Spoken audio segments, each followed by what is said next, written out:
And welcome back to the Slow Flowers Show, episode 570. I'm Deborah Prinzing. My guest today is Colorado based flower farmer and educator Briana Bosch. We recently met in person when Brianna attended the Slow Flowers Summit, and I've been wanting to host her on the show for quite a while. So we finally got this conversation on the calendar to share with you. It's so nice to introduce you to a Slow Flowers member from Colorado. Just a little bit of background. Armed with an MBA from the University of California, Brianna established Blossom and Branch in 2019 with her husband David. As she writes on the Blossom and Branch website, cubicle life has just never been a fit for me. Farming runs in my blood. I'm a fifth generation farmer, but I myself never thought I would get a chance to start my own farm. We got lucky when we found 1.7 acres in the suburbs of Denver, and we moved to the farm in 2018. The name Blossom and Branch refers to the unique site, which is half field, home to field-grown flowers such as annuals, roses, and peonies, and half woods, where Brianna and David focus on providing habitat for wildlife and pollinators through native plants such as chokecherries, American plum, currants, and serviceberries. Let's jump right in and meet Brianna and learn about her farm, her focus on regenerative farming processes, and carbon sequestration, and learn how she shares her flowers with her community of flower lovers and wedding clients. I'll share our sponsor thanks at the end. Hey, everybody. Welcome. Hello again. Welcome back to the Slow Flowers Show with Deborah Prinzing. This is episode 570. And my guest today is Colorado-based flower farmer and educator, Briana Bosch of Blossom and Branch. Hi, Briana. Hello, Deborah. How are you? Oh, I'm great. I'm so glad to see you in your environment. And we recently finally met in person when you attended the Slow Flowers Summit, which was last month. And I've been wanting to host you on the show for a while. So we finally got this on the calendar to I don't know, do a show and tell and talk about your business. So thank you so much for saying yes. I know you've had some challenges right now. Give us put yourself on the map so people can picture where you are right now. Yeah, so we are in Colorado. We are about 15 minutes outside of Denver. So we're just west of Denver. So like halfway between Denver and just getting to the foothills. So close to the mountains, close to the city. So it's a great, close to everything. Kind of an urban farm. We have just under 2 acres. And we've been here for 4 years. So this is our 4th growing season now that we're in. So we've just been kind of learning and figuring things out along the way. That's amazing. Well, I was trying to figure out how to describe your farm, and you have so much information on your website, but I sort of see that you're growing flowers, but you're also focusing on regenerative farming and replenishing the land to create a wildlife habitat. So of that, about 1.7 acres, I love the idea that Blossom and Branch has a meaning in terms of the farm name. So it relates to how your land is oriented, or basically what's on your land, right? It does, yeah. So we're kind of unique. When we bought this property, it was 2 acres of totally overrun with weeds mostly. So we would have been like a different name when we started, but now we are 1 acre that's dedicated to production of cut flowers, and half an acre that's a dedicated wildlife habitat. So it's a wooded area, and we do occasionally harvest some things from there, but more and more we're just kind of letting it be wild, because we're finding how much that helps us with pest management, having birds around, just letting that area kind of be their area has been really cool. And so that's kind of our goal. I mean, I just tell people, I laugh because I grow flowers basically so that I can afford to garden. Yeah, I don't know if that makes sense, but gardening, can be a little costly habit. And eventually my goal would be to have, this is kind of our main field behind me here. Okay, I would be to have this just wild and kind of like a prairie and a meadow and all native plants. But selling and flowers is kind of how we're getting there right now. So Well, so give us a snapshot of your main business model. Are you, I know you have a unique Saturday farm, like your own little farmer's market. You make people come to you, right? I do. I tell people that happened because I'm kind of lazy, and I mean, I'm a farmer, so I'm not lazy, but you know what I mean. Like I hate packing things into my car. Someone's saying hello. Oh, who do you Um, have there?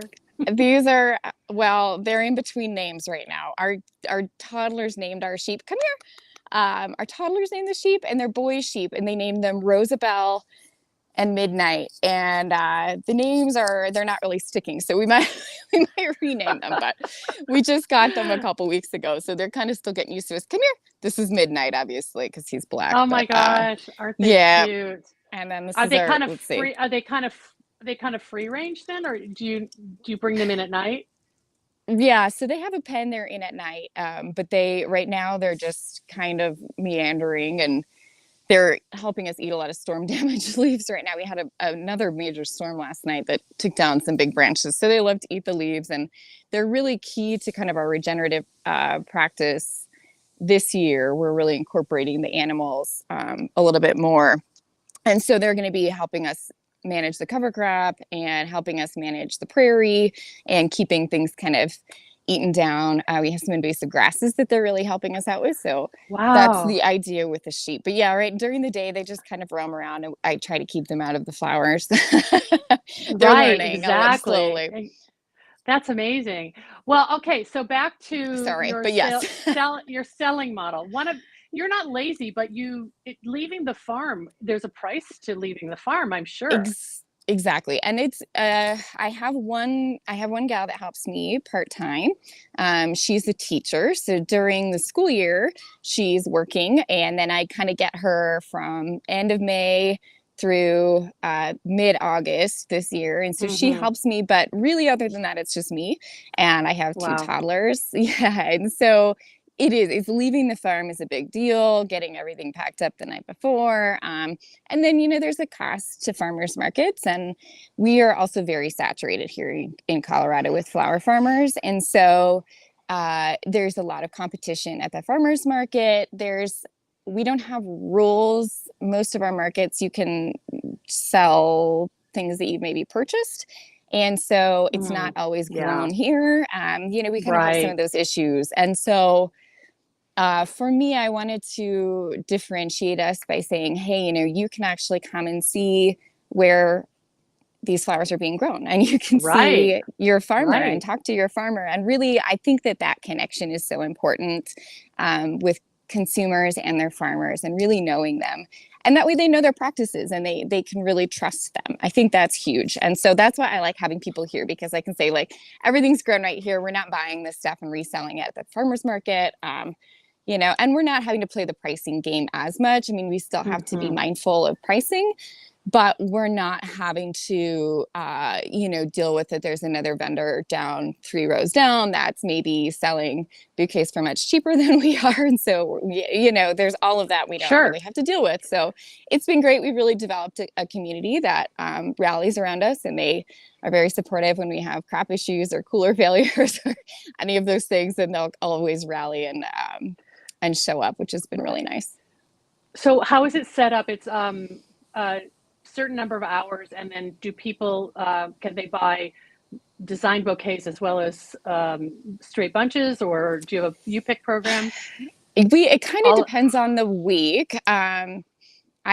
I'm not consistent, and I mean, we're consistent in that we have it every week, and it's really yeah. a farm stand. So we have a stand out front, and we're standing there and we're talking to people. And usually it's design bouquets. It's all pre-made, because we just found in our Oh, market people like that better. right. We will occasionally do straight bunches. So a couple of weeks ago we had a cooler failure.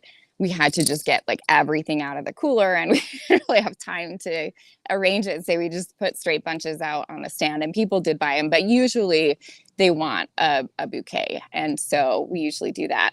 Occasionally we do U-picks. It's not a cornerstone of what we do, just because, when you're doing U-picks, there's certain ways that you have to pick things to keep them producing. And it's, a U-pick can be kind of destructive to the field. So we do them Oh, occasionally especially if I can't keep up. That makes sense, especially since you're really trying to rebuild your soil health. You probably don't want a lot of Right. people wandering around the field. And then Yeah, and the how? woods and yeah, the Mhm. disruption of the birds and all that stuff. Yeah.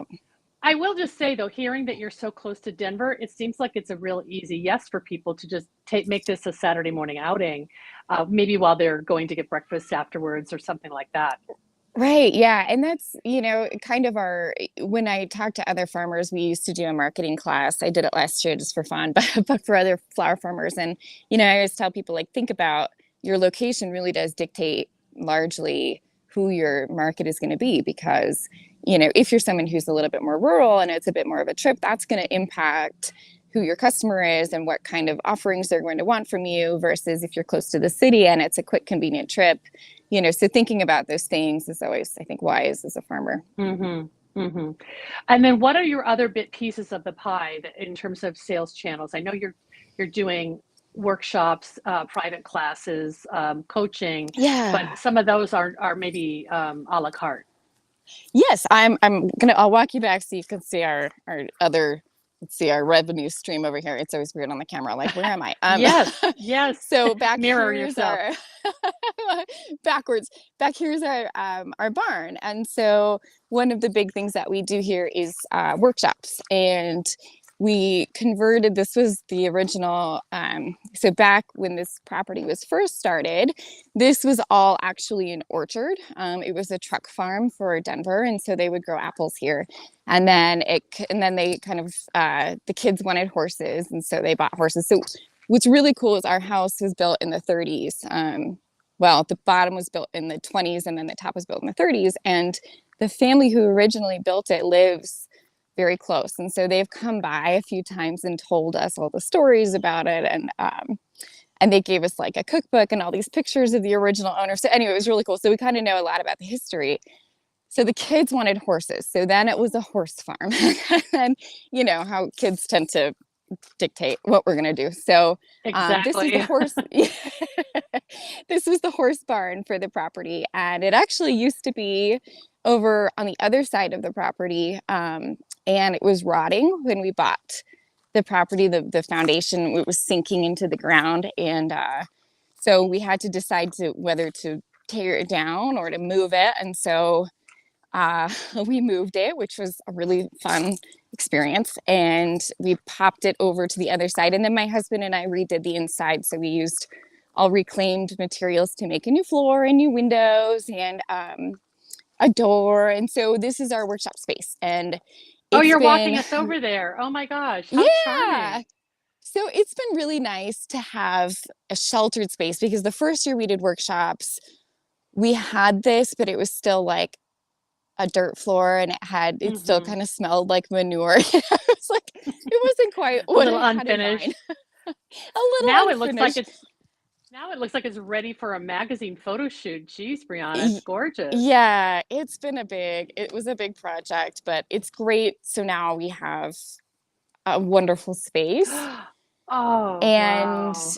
it's Oh very my goodness. sweet. We do wreath workshops in the winter, and we get to turn on our fireplace, and Mm-hmm. it's Mm. it's a collection of things I've collected over the years. So lots of antiques and an antique sink, and this table was made out of wood that we found that was actually dividers for the stalls in this barn. And so Oh, everything's yes. reclaimed, it's all reused. Yeah. It's very, we tried to keep it, not having to buy anything. So yeah, I it's love been really fun. And so yeah, the those slider doors sliders. are great. Hmm. Yeah, these are all reclaimed too. These are made for us by a guy on Etsy. So that's kind of our big, I love doing workshops because I love having people to the farm and talking to them and teaching them. And we do kids workshops too, which are always really, really fun. But yeah, Well, it's again, how if you're not that kind of person who wants people on your farm, not everybody wants people on their farm. sure. So for Yeah. those people, maybe workshops don't make as much sense. No, I think it's you're just playing to your strengths, and you obviously are an educator. I could tell by just watching your Instagram feed. You're always sharing really informative, just like not necessarily long, but really like specific videos about what you're doing. And thanks. so I can see it's just a natural for you to host people. And how many students can you accommodate in the studio? So I try to keep it small, because it's just not that big. But if we get weather, I want to be able to keep Hmm. everyone under cover. But usually we do about 12, and Okay. we'll go up to 16 if sometimes I'll add spots last minute if the weather's going to be nice, and then we'll just move out and we kind of just set up here along the road. But yeah, so it's not Well, not huge. well, but it's manageable in that you probably only want to do them every other week or something. I mean, I don't know what your schedule is. I'm looking on your It's website and about you've that, got, yeah. yeah, you've got several that are like have sold out on them. Which means you probably haven't Yeah. scheduled the next one, right? We sell out. We usually sell out. We announce them in December, and we're usually sold out by March. So I tell Oh, people so if you you do want to the whole come. year. You do the whole year at once. Yep. The only thing we haven't put up the wreath classes yet, just because I'm not Mm-hmm. sure on pricing yet for those because of Mm-hmm.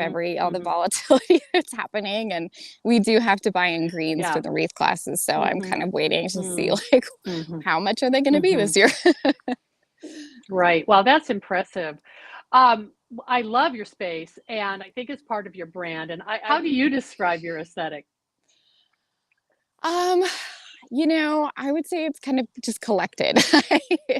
I That's never fair. go I kind of don't go into things being like, okay, I'm going to look for this style. I just go, I try to buy everything secondhand. And so I'll usually go to the thrift store. We have an architectural salvage place nearby, and I'll just kind of go and walk around.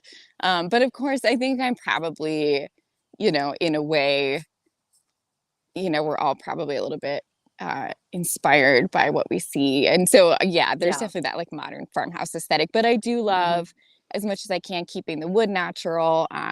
So like in this space, my husband thought I was crazy, but all of these wood joists in here Yes, I love were that they're unpainted. I love that they're natural. it was thank you. Thank you. It was so much work. It was so much work. And my husband was like, you're insane. Because the option was because the ceiling was plywood. And so the option was to like spray paint everything. And these would all have been white.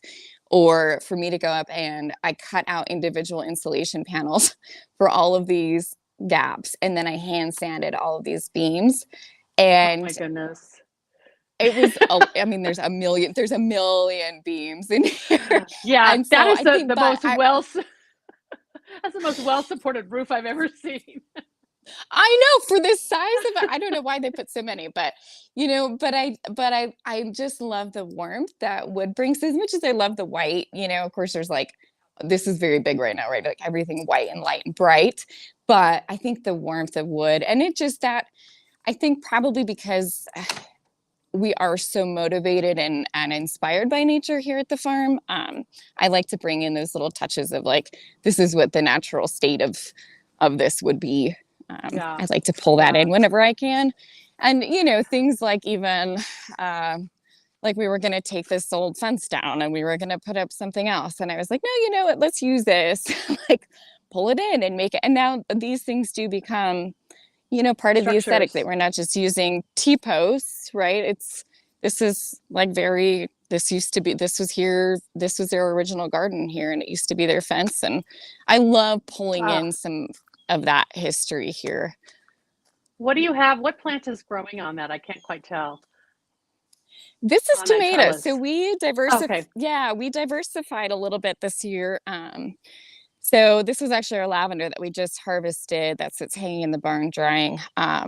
We have nasturtium here, and then we diversified into some veggies this year just because with the farm stand on Saturdays in the market, we really wanted to be able to have a little bit more diversity for people when they're coming to the farm so that if they, would normally go to a farmer's market and to grab their tomatoes or their zucchini, that they could just pop over here because there's so much, I mean, there's a lot of food instability. There's food that's traveling a lot of miles. And while I love flowers, I also wanted to be able to provide good, nutritious food for our community. And so the tomatoes, we're doing tomatoes, cucumbers, onions, squash. So just kind of like the basic stuff. I'm not like becoming a veggie farmer. That's not really my passion, but I think it's really nice to be able to offer just a few like the basic stuff. Yeah, it's a nice So it's add-on. tomatoes. Um, Yeah, it yeah, is. love it. So pretty. Well, hey, you've talked about some retail channels of selling direct to consumer with the workshops and Mhm. the farm stand. Are you doing any wholesale? Do you work with local florists, or do you just simply need everything you grow for your own designs? We do both. We Okay. do sell to florists, and we sold to florists, I would say more last year. This year I got a little bit picky with florists, and I don't say that because I don't like florists. I just there are certain florists that we have worked with. You know, there's been all these issues with the supply chain. You know all this. Yeah. There's been a lot of demand, and what was happening was we would get florists who would come to us and be, just last minute emergencies and be like, I need this, and it was all very stressful. So what we did this year is we just decided to work with a small group of florists that have worked with us many times, that have similar goals when it comes to sustainability. So we kind of made a little application for them, and we said, we want florists who are not using floral foam, florists who are dedicated to not using invasive plants. And so the florists that we have, because we're retail, I can recommend, if someone is like, I need someone for a full service wedding, but they want the same values that we have as a farm, I can recommend those florists that work with us. And I can say, these florists buy from us. They're going to be foam free. They're focused on sustainability. And so it's been a really nice way for me to promote those florists that That's are wonderful. supporting local Yeah. flowers. And it sounds like they're kind of in the program in that they consistently buy from you, so you have a little more predictability and no last minute panics, or maybe there's a few, but Right. not as many. Always a few, right? Yeah, always a Yeah. few. But again, a lot of them have a very similar, and this is something that came up at the Slow Flower Summit, that Philippe was talking about, is that there are florists now who are starting to tell their brides, I can't get you a peony in November. It's like, I'm not going to do that. And so a lot of those florists that we're working with kind of have that same mentality of, what's in season is what we're going to offer you. And if that doesn't work for you, then we're not the florist for you. And so what's great is then they have the flexibility when they come to me to say, okay, what looks good this week? Instead of me like, trying to hold echinacea because someone wants it like 3 weeks after it's in season, and then it doesn't look very good. I can just be like, here's what looks good and what's fresh, and then they can have that freedom. So it gives me more flexibility as well as the florist. So that's been that's nice. great. I was actually thinking about it when I asked you about your aesthetic. I was like, well, your aesthetic is seasonality. I should have started with that, because you respond to what's in bloom, and then that becomes whatever beautiful arrangement that you designed, either for your wedding clients or for the retail customers. Yes, Anyway, I so think speaking, that's very smart. Yes, that's exactly what I should have said. no, It is I should have true. led up to that. So speaking of the seasonality, what is your full season? What is your first crop and what is your last crop? Because I know you're in Colorado. I don't know what zone that is, but you've got extreme weather. Like you said, you've just had these rainstorms and hail and all. Yeah, we have extreme weather. We're 5A, 6B, and so last frost is usually mid-May, first frost usually mid-October. And Okay. so it's a decent growing season. But with climate change, we're all dealing with this uncertainty and back and forth and up and down. We are close to the Rockies. I was going to show you the mountains, but I think it's too foggy today. We're close to the Rockies, and what that means is we get weird weather patterns coming over the mountains. And so this year we got a huge snowstorm we didn't get any snow from March until May, and then mid-May I think here we got almost a foot of this super heavy wet snow. Gosh. And it broke so many trees. It smashed our peonies. Everything was butted up, and it was just, so we get things like that, like everyone deals with. We get hail here, which is why you'll see the netting is actually hail net. You're trying to hang on and keep them protected till September, October. Yes. Exactly. Yeah. So as things kind of, some rows have the hail net on, some don't. Usually it has to do with height, like things that this obviously we just can't protect. But also these wouldn't get damaged that much in a hail event. But the dahlias are covered. All of our poor oregano has gotten destroyed by the The rainstorms rain. here. But Oh my but goodness. this does Yeah. help a lot. Oh, it helps with also with the sun because we're so here in Denver, we're 5,000 feet in elevation. So the sun here is really intense. So it helps to have this gives like a maybe 10% shade. So it just helps the plants, especially as we're transplanting, to keep them from Right. scalding. Right. Wow. Well, listen, Brianna, before we wrap up, I'd love to just to hear your journey story a little bit. You talk on your website about having an MBA and not wanting to work in a cubicle and then returning to farming because it's in your family. But I'd love to hear how you got to this place to start being a flower farmer after many other things in your life. Yeah, it's a question that I get a lot because I think so many people think that flower farming, there's a lot of people who want to flower farm, and I think that's because they just want to have their hands in the soil. And there's people really have been wanting to reconnect to the planet, I think more. So there's been a resurgence. So I get that a lot. So, and I do like to talk about it because I think the journey that we all have is really important. And you know, I like to share. This is always a hard week for me because this week is the birthday of my best friend who passed away 5 years ago. So 5 years ago, Oh, my best friend, we had grown up together.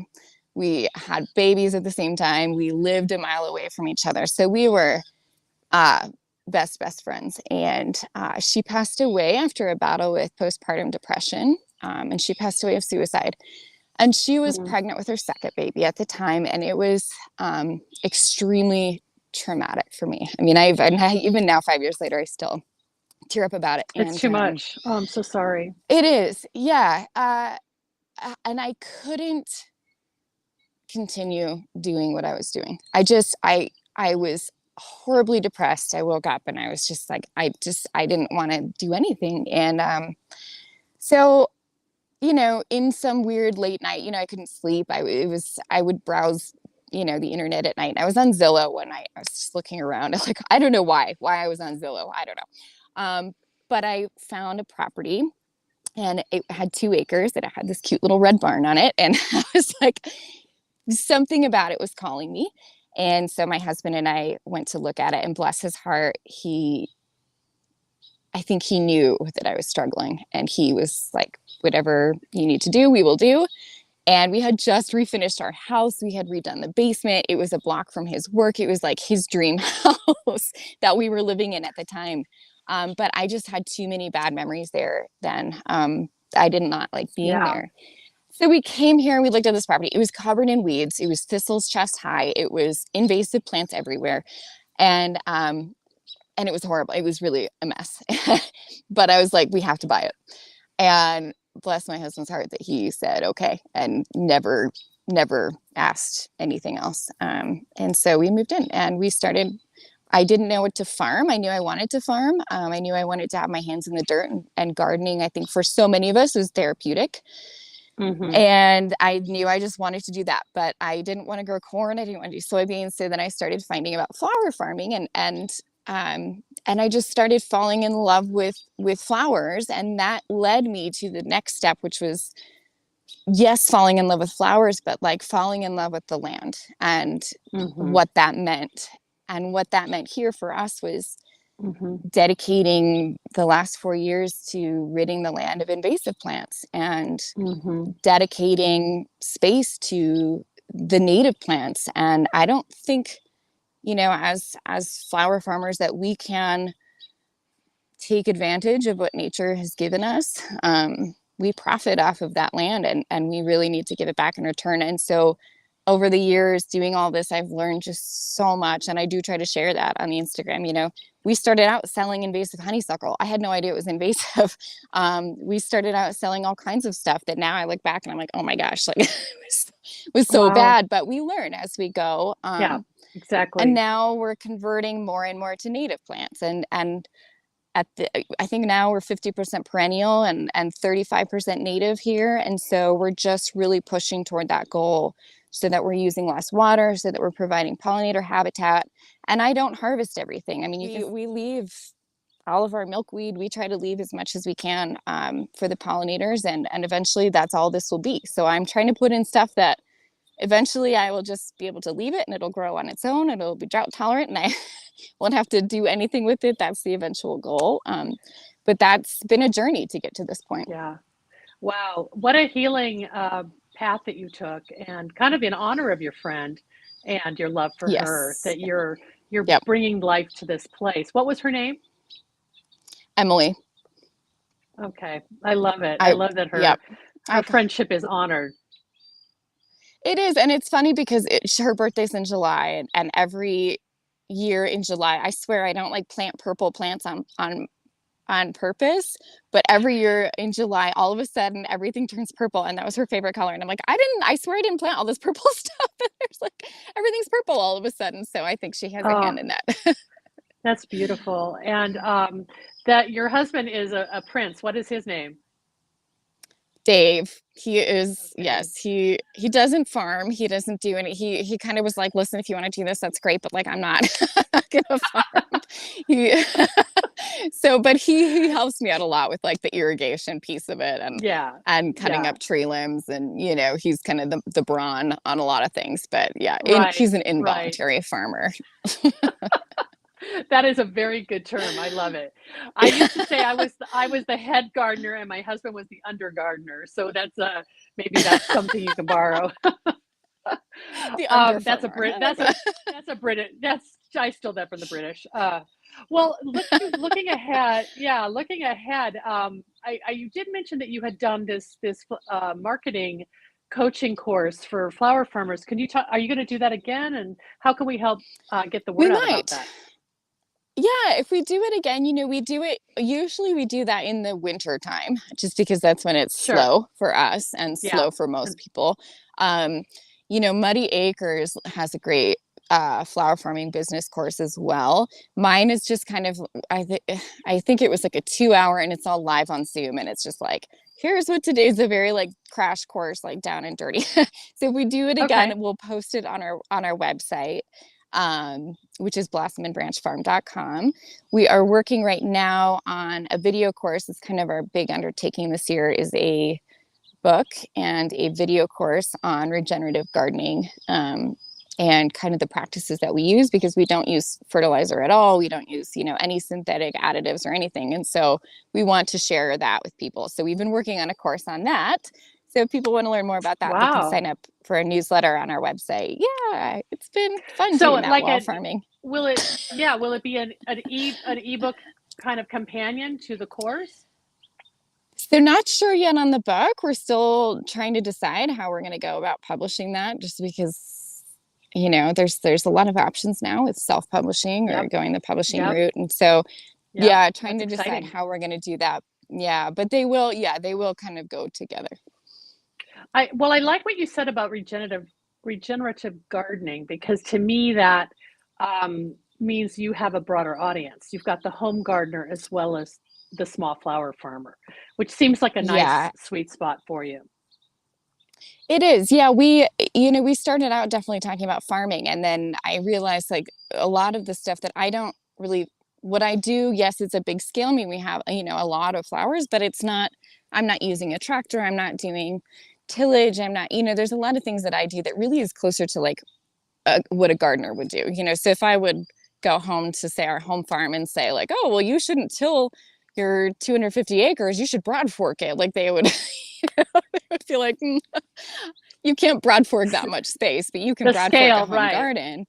Yeah, the scale. And so it's been really, really fun having gardening classes and telling people like, kind of, I say it's like a reprogramming of how we've been taught to garden, versus really the way that nature intended us to grow things, which it's just, when you start looking at it that way, it becomes a more therapeutic experience.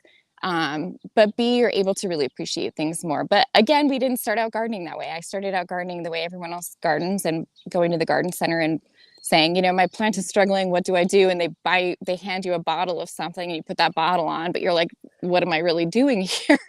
So Yeah. the farming has informed all of that. You know, doing it on this scale has really taught me a lot really quickly about what works and what doesn't. And so teaching that to the home gardener, who can really have a big impact, you know, when we're talking about climate and climate change and cutting down on waste and stuff that we're buying and throwing away, home gardeners have a huge impact. So it's been really fun getting to bridge those things.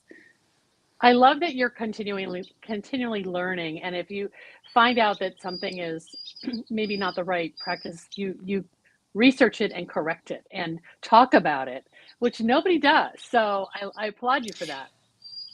Thank you. Yeah, it's hard to sit there and say like, oh, you know, we should not have sold. Yeah, I mean, for us, it's chocolate lace flower, which, you know, is a very popular one.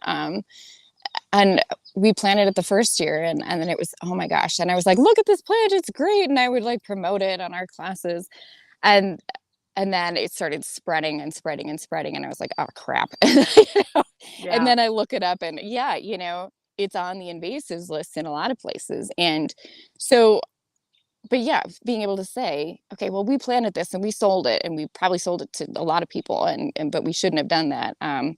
And it's okay. You know, it's okay to have those mistakes, as long as when you learn the information that something gets adjusted maybe, or that you change something. And now you're making me want to rip not mine everyone out, because it is. I'm so It's sorry. like, it's like one plant has now beget like 40. It's in my little city lot. So yes, you can pull them It out, but does. they're to eradicate it will be a big job. Well, and you know, I think about it like, because this happened, you know, I'm on a city lot too. And so I went over to my neighbor's house, and all of a sudden I was like, oh, you have some of this growing now too. And like, oh, and it's on that person's lot over there. And you know, Right. for me to expect that they're going to rip it out because it was my mistake. So I've been like going around and weeding, trying to get it all out, because then it's just going to spread back here again. And, you know, that's the cycle with invasives. But Yeah. yeah, just No. learning those things. But it is, oh man, it just seeds like crazy. You know, it's just Yeah. everywhere. It's second only to Verbena bonariensis in my garden, and I have gravel, so they just love it.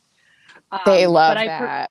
I appreciate you mentioning that. And anyway, I have just loved talking with you, and I'm so glad that we could squeeze this in, especially after the weather week you've had. Good luck Yes. cleaning up after the rainstorm. You did post some very Thank you. scary midnight rainstorm videos on your stories, and I thought, oh, she's not lying. This is bad. Yeah, we got 3 inches of rain in 45 minutes. And it just, I mean, thankfully we don't, you know, because we're no-till, you know, the ground soaks it really well. So we didn't have washout of the dirt, but you know, the plants are all collapsed. And we had a lot of tree branches down. So it's, you know, it's Colorado, and it's yeah, it is what it is. But thank goodness for Helmet. You've got your livestock that will clean up the leaves and maybe the small branches, and hopefully most of those plants will, you know, rebound, and you'll get through the season. I can't wait to see your mums in the fall. Oh, thank you. Yes, they are one of our new favorites. So again, low maintenance is great. And the fall is so big for us. It's, you know, July and August are kind of dead times, and then everyone wants to come back to the farm again in the fall. So it's great to have those mums then. Well, listen, will you share some photos that I can put on our show notes when we post this to slowflowerspodcast.com? Yes. And I'll make sure I share links to how people can subscribe to your newsletter. And if they're not following you on social media, we'll add those. And I hope to come visit someday. Awesome, Deborah. We would love to have you. If you're ever out, you can come stay in our yurt. We've got our little yurt back here in the woods. Oh, that sounds so enticing. I love it. Okay, thank you so much, Brianna. All right, Deborah. I really enjoyed thank you so much visit. for having me. Hey, thanks so much for joining me today. And as you heard Brianna and me discuss, we're going to have photos of her flowers at her farm, that amazing studio, at our show notes, slowflowerspodcast.com for episode 570. I'll also share a link to sign up for her newsletter and all her social places so you can follow along. Before we go, I'd also like to thank our sponsors who bring this show to you. This show is brought to you by slowflowers.com, the free online directory to more than 850 florists, shops, and studios who design with local, seasonal, and sustainable flowers, and to the farms that grow those blooms. It's the conscious choice for buying and sending flowers. And thank you to our lead sponsor, Farm Grow Flowers. Farm Grow Flowers delivers iconic burlap wrap bouquets and lush, abundant arrangements to customers across the U.S., supporting U.S. flower farms by purchasing more than $10 million of U.S. grown, fresh, and seasonal flowers and foliage annually. Discover more at farmgrowflowers.com. And thank you to the Gardener's Workshop, which offers a full curriculum of online education for flower farmers and farmer florists. Online education is more important than ever, and you'll want to check out the course offerings at thegardenersworkshop.com. Thank you to Longfield Gardens, which provides home gardeners with high quality flower bulbs and perennials. Their online store offers plants for every region and every season, from tulips and daffodils to dahlias, caladiums, and amaryllis. Check out the full catalog at longfield-gardens.com. And thank you to Johnny's Selected Seeds, an employee-owned company that provides our industry with the best flower, herb, and vegetable seeds, supplied to farms large and small, and even to backyard cutting gardens like mine. Find the full catalog of flower seeds and bulbs at johnnysseeds.com. The Slow Flower Show is a member-supported endeavor, and I value our loyal members and supporters. If you're new to our weekly show or a long-running podcast, check out all of our resources at slowflowersociety.com and consider making a donation to sustain Slow Flower's ongoing advocacy, education, and outreach activities. You can find the donate button at slowflowerspodcast.com. I'm Deborah Prinzing, host and producer of The Slow Flowers Show and the Slow Flowers Podcast. Next week, you're invited to join me in putting more slow flowers on the table, one stem, one vase at a time. The content and opinions expressed here are either mine alone or those of my guests alone, independent of any podcast sponsor or other person, company, or organization. Thanks so much for joining me today, and I'll see you next